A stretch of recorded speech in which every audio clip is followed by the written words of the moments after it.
Olá, líderes! Tudo bem? Aqui é Vivian Ramos, do programa Líder Eficaz, e eu estou fazendo uma série de vídeos para vocês, uma série de entrevistas, né, com os tops aí, os líderes tops do mercado.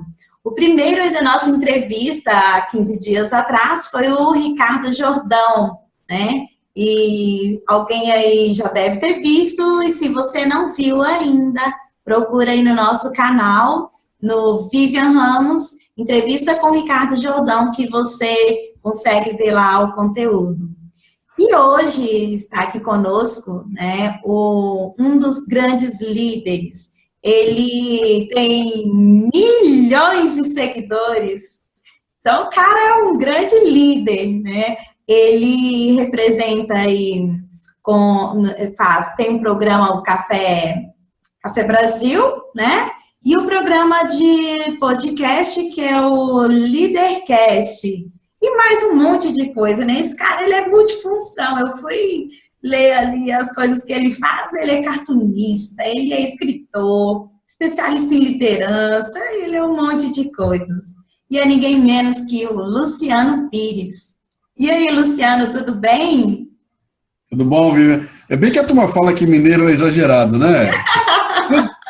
Tudo dos mineiros é grande, né? Tudo é grande, milhões, grandões. Eu tô aqui. Não sou tudo isso não, mas a gente vai fazendo um esforço aí para agitar as coisas. Tudo bom com você? Tudo ótimo, cara. Você sim, viu?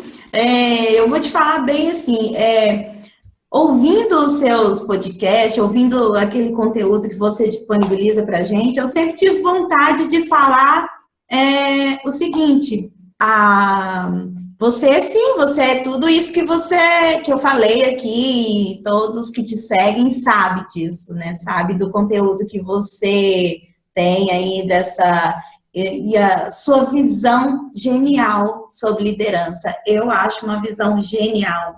E por isso é tão importante colocar esse conteúdo aí para quem quer ser um líder eficaz, um líder nutritivo, como você diz, e esse nutritivo aí eu quero saber mais sobre ele, né?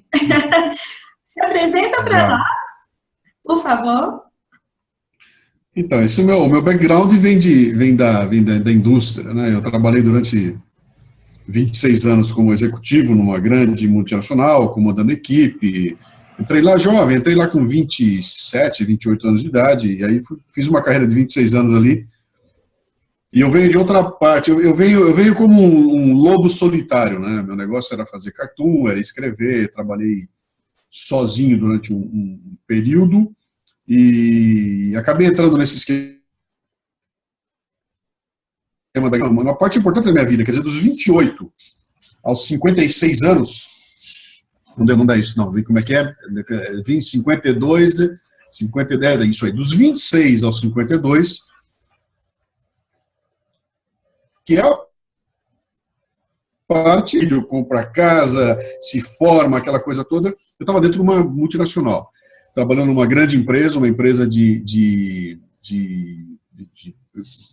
ramo de autopeças e tudo mais, e fazendo uma função interessante que era seguindo dentro da área de marketing e comunicação, onde eu não era o cartunista que eu queria ser, nem era o escritor que eu queria ser, mas eu estava lá agitando, criando e comandando 1000 equipes. Você já sabia, né? E aquilo foi uma baita escola. Então era um momento importante no Brasil, era um momento na década de 80 e 90, quando o Brasil mudou. Quem conhecia o Brasil antes dos anos 80 e 90, antes do Collor, depois do Collor, são dois países completamente diferentes, né? Não fica fazendo assim com a cabeça que você é muito novinha, você nem sabia o que estava acontecendo naquela época, né? Mas são dois Brasis completamente diferentes, e o que aconteceu nesse período aí, principalmente no começo dos anos 90 e em diante, foi o país entrou num crescimento, uma velocidade brutal, a indústria automotiva virou de ponta cabeça, e eu estava no meio do furacão, tendo que tomar decisões rapidamente, numa época em que não tinha mídia social. E ali foi que eu desenvolvi, então, essa da liderança, com uma coisa legal que é o seguinte, a visão irreverente do cartunista, o cara que procura fazer humor, o cara que procura encontrar graça, ou que procura exagerar nos defeitos da sociedade, era eu, estava sentado numa reunião, numa sala de reunião, por exemplo, todos os diretores, presidentes, os senhores de terno e gravata, e eu sentado lá, um cartunista preso dentro de um prédio, de um terno de gravata, examinando aquilo tudo e entendendo como é que funcionava aquela comédia e tentando traduzir isso para o meu dia a dia. Ou tentando fazer com que aquela comédia corporativa não contaminasse a minha área, a minha turma. E ali, então, eu fui aprendendo. Como não ser o chefe, o que não fazer, que tipo de comportamento não ter.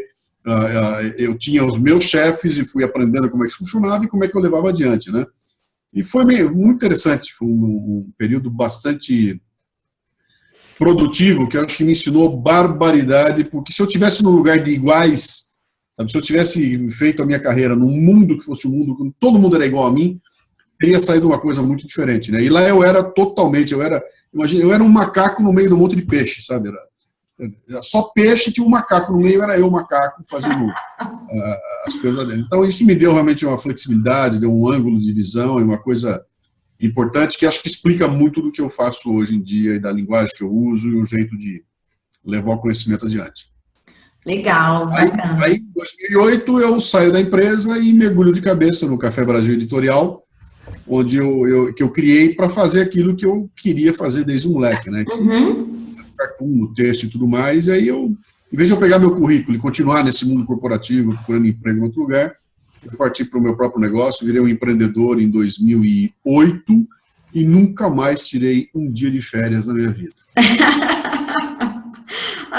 Mas é feliz, né? Isso é o que interessa. Sabe qual é a vantagem? É que, mas todo mundo sempre fala isso, né?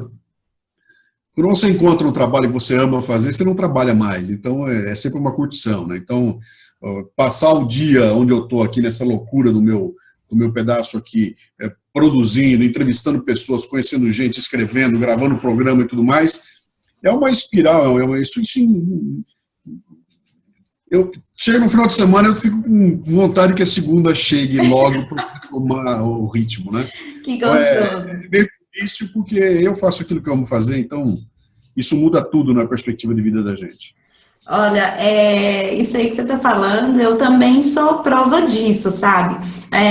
Eu, na verdade, agora eu estou iniciando essa vida há pouco tempo, né? Eu vim de instituição financeira e eu passei por isso aí que você está falando, essa transformação aí do empreendedorismo mesmo, né? Essa transformação de você encontrar a paixão e trabalhar assim, você trabalha mais, às vezes à noite, eu tô até meia-noite, 1 hora, eu tô lendo, tô buscando, mas é um sentimento tão gostoso, é uma coisa tão diferente que é prazeroso, né, de fazer. Você só incomoda quem tá do teu lado, né? Quem tá do teu lado reclama sempre. Né? Isso é verdade. De novo, cara, trabalhando outra vez, não entende, mas faz parte. Eu acho que essa devia ser o grande objetivo da vida da gente, sabe? É encontrar alguma coisa que eu amo fazer e que, se possível, me dê o meu sustento, né? Quando você encontra isso, aí, puta, muda tudo. A tua vida fica outra história, muda outra história. É verdade. E, Luciano, você pode falar um pouco mais pra gente aí? Você me disse que nessa jornada sua aí, na empresa, lá na sua época, quando você descobriu aí algumas características de liderança sua, né? E que tinha um chefe lá e você tinha umas características diferentes. O que você acredita que um líder deve ter? O que você descobriu ali que é ser líder, né? O que é ser líder? Tchau. Eu estou aqui no meio de uma turma saindo aqui que veio gravar hoje, estão indo embora. Então,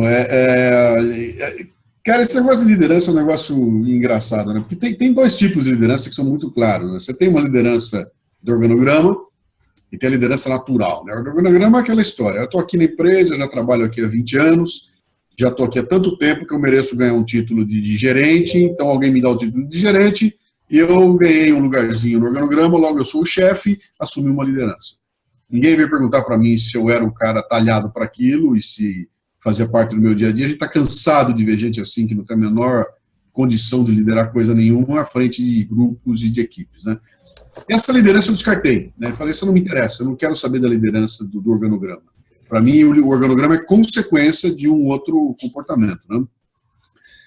eu comecei a tratar em cima daquela questão da liderança natural. Eu gosto muito de usar um exemplo legal. Eu comecei usando um exemplo lá de fora, do exterior, depois passei por um exemplo nacional, mas o de fora é mais conhecido, né? Eu uso sempre a história do Charlie Chaplin, né? Que eu mostro.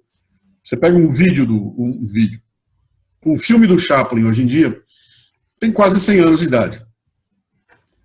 E você assiste uma comédia do Chaplin e você ri de novo, aquilo é ultra engraçado, é gostoso de ver, tem ritmo, está muito à frente, aquilo é emocionante. Você assiste aquilo e fala, cara, que coisa fantástica. E você vai ver como é que é a história daquilo. O Chaplin, ele escrevia música, quando não escrevia música, ele roubava a música de alguém, ele atuava, ele dirigia, ele ficava atrás da câmera, ele fundou o estúdio para produzir, ele virou o chefe que produzia, virou distribuidor, virou tudo aquilo, e ele tinha 1,5 m de altura, né? Então era um cara pequenininho e que tinha essa coisa toda, onde ele entrava, ele tomava conta, esse cara nasceu talhado para ser um líder e não se importou e assumiu a liderança e levou adiante, né? O exemplo brasileiro que eu uso é o Mazzaropi, né, que aqui no Brasil é a mesma coisa, as pessoas não conhecem muito, mas o Mazzaropi fez a mesma coisa. Aprendeu em algum lugar? Será que alguém ensinou para ele? Será que ele teve alguém contando para ele? E eu fui descobrindo, com muita gente que eu conversava, que ninguém ensina ninguém a ser, sabe? Você pode ir na escola, ouvir o cara falar, ouvir o cara contar tudo. O que vai criar a tua liderança é uma coisa chamada contexto. Então, eu fui jogado num contexto e, de repente, naquele contexto, eu tenho 2 opções. Ou eu sofro as consequências do contexto, ou eu ajo em cima do contexto. Então, quem escolhe agir sobre o contexto, automaticamente está talhado a assumir liderança. Quer dizer, aquele que não é o que vai cruzar o braço e ficar olhando acontecer, vai dizer que não é comigo, vai ficar sofrendo, né? Ah, meu Deus, estou começando tudo de novo. Não, é o cara que vai falar, espera um pouquinho, eu estou vendo as coisas acontecer, eu vou fazer alguma coisa a respeito. Isso já coloca ele numa posição diferenciada do resto, que prefere ficar quietinho, e a maioria absoluta das pessoas prefere viver em manada, né? Eu vou atrás de alguém.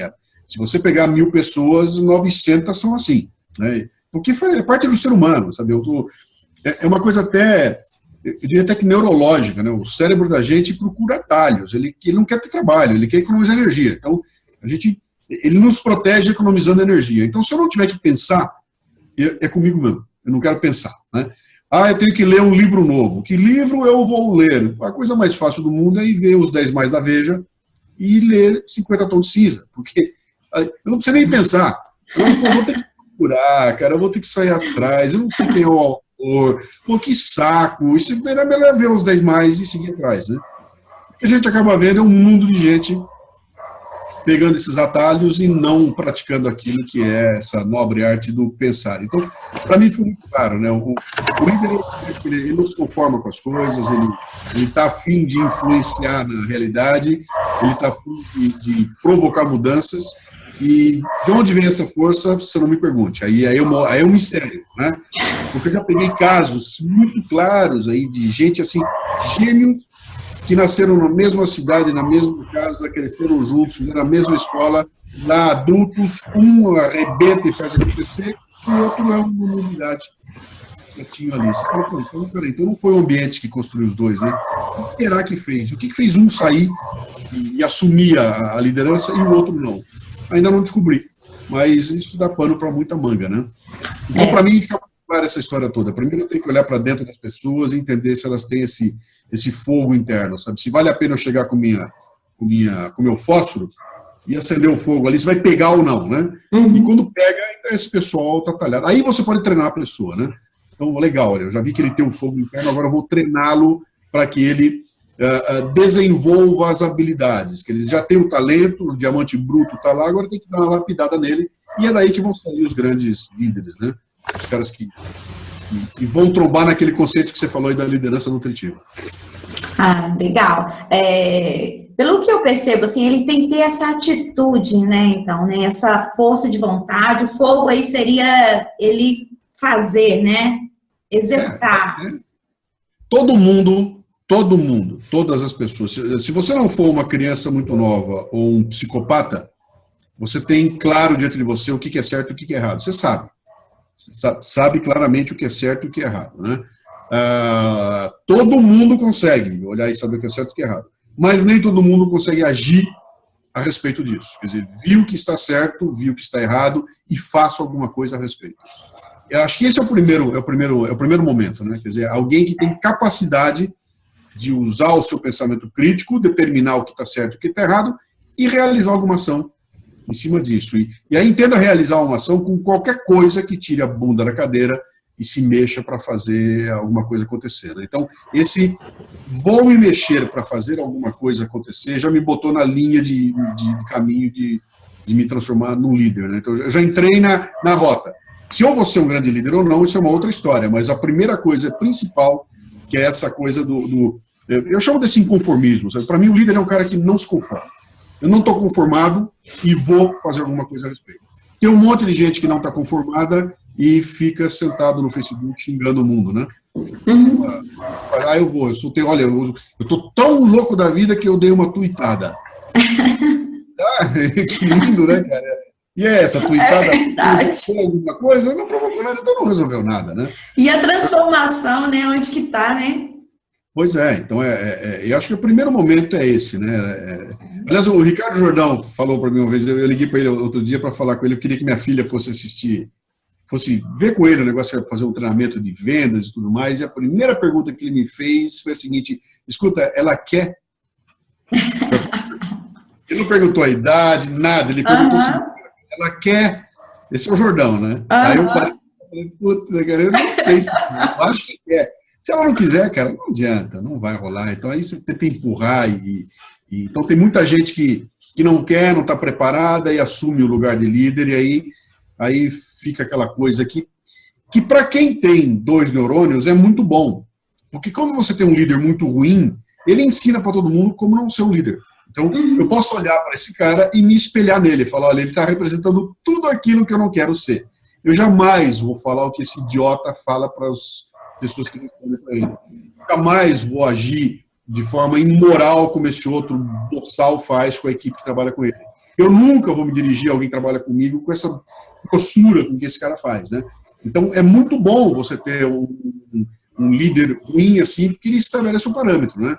Eu aprendi muito na minha vida com gente assim, que o cara que olhava e falava, cara, eu jamais vou ser igual a esse cara aí, quando você escolhe aquilo que você não quer ser, você automaticamente determina o que você vai ser. Entendeu? Se eu perguntar, olha, o que você quer ser quando você crescer? Fala, eu não sei o que eu quero ser. Bom, então me diz o que você não quer ser. Eu não quero ser um ladrão, um bandido, assassino, eu não quero... opa, já estamos achando o teu caminho. Então, aos poucos, você vai poder se enquadrar ali, né? Então, liderança, para mim, é isso. E tudo isso, de novo, desemboca essa reflexão gigantesca que eu fiz, vai desembocar naquilo que eu criei há um tempo atrás, que é esse conceito da liderança nutritiva. E aí eu conto. Legal, bacana demais. Tem tudo a ver, assim, tem uma parte que é uma das partes do meu programa que eu defendo, né, que o líder, ele não pode trabalhar com medo, né, e diante disso daí que você acabou de dizer, né, quando você olha para o líder e vê ele fazer aquilo ali, ele tentar influenciar pessoas, por exemplo, pelo medo, né? Aquilo ali cria um clima muito ruim, né? E isso estraga tudo ali, consegue apodrecer quem está perto, né? Diria a maçã podre, né? O medo é um excelente motivador, é um motivador maravilhoso. O cara que sabe causar medo, esse cara é um baita motivador. E tem muitos lugares que você vai e você vê que assim funciona, trabalha pelo medo, né? Eu boto lá uma ameaça gigantesca de punição, alguma coisa assim, eu crio tanto medo que eu consigo que as pessoas cumpram e elas cumprem, e tem empresas que são calcadas nisso, que a liderança é calcada no medo. Se você não cumprir a meta, você dançou, né? O medo é um excelente motivador. Mas tem uma frase antiga, eu não vou me lembrar agora o nome do sujeito, que ele diz o seguinte: aqueles que te temem na tua presença te odeiam na tua ausência. O medo, ele motiva, que é uma maravilha, mas ele não cria nenhum tipo de compromisso. A hora que você virar as costas, você vai tomar uma rasteira. Na primeira chance que esse pessoal que tem medo de você tiver, eles vão puxar teu tapete. Nenhum deles vai te proteger, nenhum deles vai gostar de você, eles vão agir por medo. Então, isso você não cria nenhum tipo de compromisso. Isso não é liderança, pô.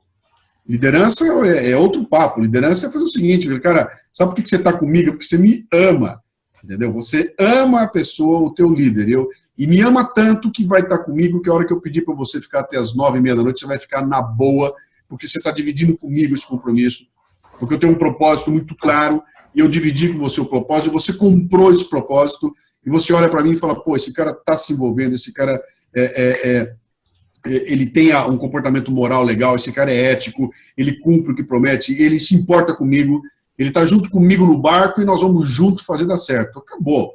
Esse é o líder que interessa, quer dizer, ele cria uma admiração das pessoas por ele, né? E que não tem nada a ver com essa história do animal que fica dando esporro, que fica dando pancada nas pessoas. De novo, se você olhar no curto prazo, esses dois são capazes de obter resultado, e talvez o cara que vai no meio é capaz de obter um resultado até melhor do que o outro, muito mais rápido e na pressão. Mas a hora que ele piscar, ele vai ter 30 neguinhos embaixo dele, puxando o tapete dele. Então, que clima que é esse, né? Qual é o clima? Na hora que você entra um cara, ui, chegou o chefe, cala a boca, fica todo mundo quieto. Que clima é esse, né? Isso aí já era, esse negócio já passou. Isso tudo acaba se desdobrando na criação dessa coisa da cultura, né? E eu, como faço muita palestra, eu acabei desenvolvendo esse olhar. Quer dizer, eu com 15 minutos de palestra, eu já saquei qual é o estilo de liderança da empresa. Eu não preciso nem falar com ninguém. Eu começo a palestra, eu solto ali, eu já saquei. Já senti se aquilo é um negócio muito hierárquico, se é um negócio de medo ou se é um negócio mais livre, pelo comportamento das pessoas que estão na plateia. É verdade. Né? E faz toda a diferença do mundo isso, né? Então, o medo é um excelente motivador, mas ele não cria nenhum tipo de compromisso das pessoas com você, ele cria ressentimento e na primeira chance que você tiver, essa pessoa vai te derrubar. Perfeito, sensacional essa dica, é muito construtiva. Luciano, eu gostaria aí, a gente está finalizando aí, né, e eu gostaria de te pedir para você, que dica aí para a gente finalizar, que dica que você pode deixar aí para os nossos líderes aí, que são os líderes mais democráticos, que não querem trabalhar com medo. É a dica da liderança nutritiva, né? Então, o que é líder nutritivo, né? É um líder que a gente quer comer? Olha, depende, tem uns aí que até vale a pena. Mas não, o líder nutritivo é o seguinte, o líder nutritivo é aquele que eu quero que esteja perto de mim. Ele entra na minha sala, eu não quero que ele saia. Ele aparece e é bom quando ele está comigo. Eu tenho alguma dúvida, eu vou recorrer a ele ou a ela. Ele e ela sempre, né? O líder nutritivo é aquele que quando chega e está do meu lado e leva com ele 30 minutos do meu tempo, eu ganhei 30 minutos, eu não perdi. Entendeu? É alguém que quando chega, eu saio da reunião com essa pessoa melhor do que eu entrei. Eu saio mais feliz, mais alegre, mais culto, eu aprendi alguma coisa, eu saio mais motivado. Tem gente que funciona assim. Né? Tem gente que você olha e fala, olha, cara, o Zé eu não quero nem ver de perto, mas a Vivian eu quero perto de mim. Eu quero ficar com ela, porque quando eu estou com ela é muito legal, cara. Né? Esse é o conceito do nutritivo. E aí envolve uma porrada de coisas, que passa desde a questão da paixão, né? Dessa capacidade que você tem de apaixonar as pessoas por você, até os elementos que tem a ver com essa coisa do medo, da cultura, né? Da sua postura, da sua visão, da capacidade que você tem de enxergar quem são as pessoas que vão complementar as coisas que você não faz bem, né? Para ser um baita líder de uma... Eu uso muito esse exemplo aqui, quer dizer, o maestro de uma orquestra, o maestro não tem que ser o mais exímio tocador de nenhum instrumento da orquestra. Ele não precisa saber, se bobear, não precisa nem saber tocar direito nenhum instrumento, mas ele não pode não saber música. Ele tem que saber de música. Então, maestro que não sabe de música não é maestro. Maestro que não toca bem piano, pode ser maestro? Claro que pode ser. Ele bota um pianista melhor que ele lá e ele vai arrumar tudo, mas ele conhece música, né? Então esse é o grande lance, quer dizer, o que eu devo conhecer na hora que eu quero ser o líder? Eu devo saber o que todo mundo faz? Não. Eu devo saber como é que eu combino esses caras todos, né? Como é que eu faço essa coisa funcionar em harmonia, como é que eu trato os desiguais de forma desigual, não é como é que eu trato todo mundo igual, eu trato todo mundo de uma forma padronizada, olhando para os desiguais e tratando-os de forma desigual, né? E trabalho baseado num negócio chamado meritocracia, que a turma destruiu esse conceito há um tempo atrás, e que hoje usa como ferramenta para atacar o capitalismo, uma boçalidade. De cada 90 que vem discutir meritocracia comigo, eu descubro que 92 não sabem o que é, só conhece a caricatura, né? O líder nutritivo sabe o que é e usa isso a seu favor, né? Não para tirar proveito, mas para trazer para perto de si as pessoas que ele sabe que são as que vão fazer esse grupo subir e muito mais longe, e que quanto mais longe o líder for, mais gente ele vai trazer com ele. Quer dizer, qual é meu truque, né? Quando eu entro numa empresa, eu quero entrar embaixo de um líder que está subindo. Eu quero estar perto de um cara que tem luz. Eu quero ser do grupo dele, eu quero ser da turminha dele, porque esse cara vai longe e se eu for bom e estiver junto com ele, tiver a confiança dele, ele vai me levar junto. E eu vou subir no vácuo dele, né? E um dia esse cara vai sair e talvez seja eu o cara que vai ficar lá. Então, ter a capacidade de poder fazer essa análise dessa situação, de entender esse contexto, saber a hora que eu devo assumir a liderança, a hora que eu devo abrir o espaço para que outro assuma a liderança, tudo isso faz parte desse contexto que cria alguém que é uma pessoa especial, né? E eu garanto que você deve ter uns 3 ou 4 assim na tua vida. Aliás, vou fazer uma provocação com você, ó. Você, a Vivian que está aí, a pessoa que está ouvindo a gente, deve ter, sem dúvida nenhuma, uns 17 anos de educação formal. Desde que começou na escola até se formar, tem pelo menos 17 anos. Alguns têm mais, outros têm mais, é mais ou menos 17 anos.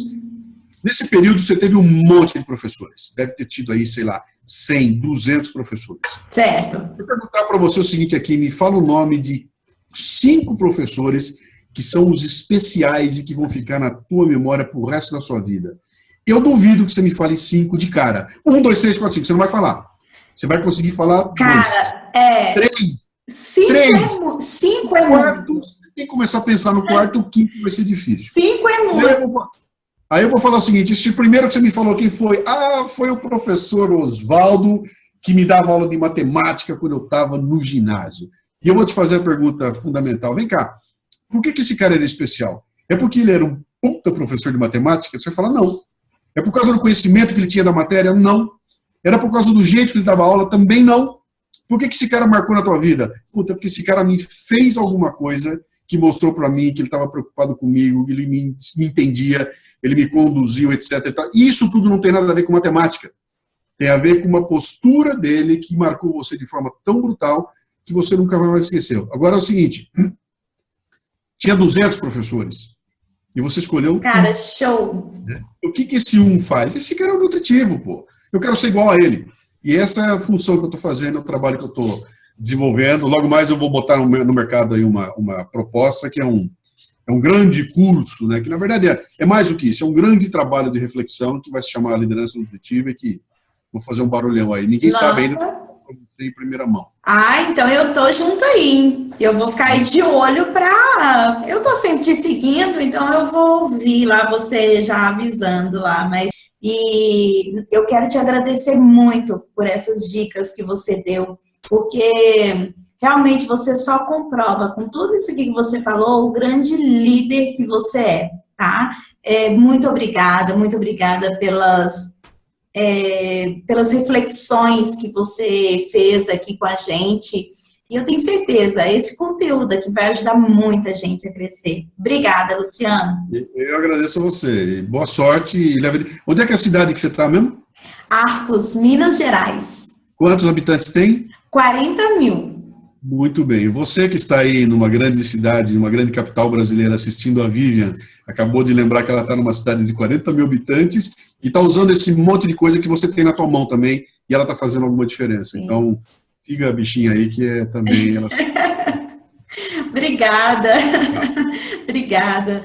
E, pessoal, vocês continuar, né, vendo as nossas entrevistas, a nossa série de entrevista. Se você gostou dessa entrevista do Luciano Pires, dá uma curtida aí no nosso canal. Aqui embaixo, aqui acima ou aqui abaixo, vai ter algum link aí para você continuar recebendo as próximas entrevistas, tá?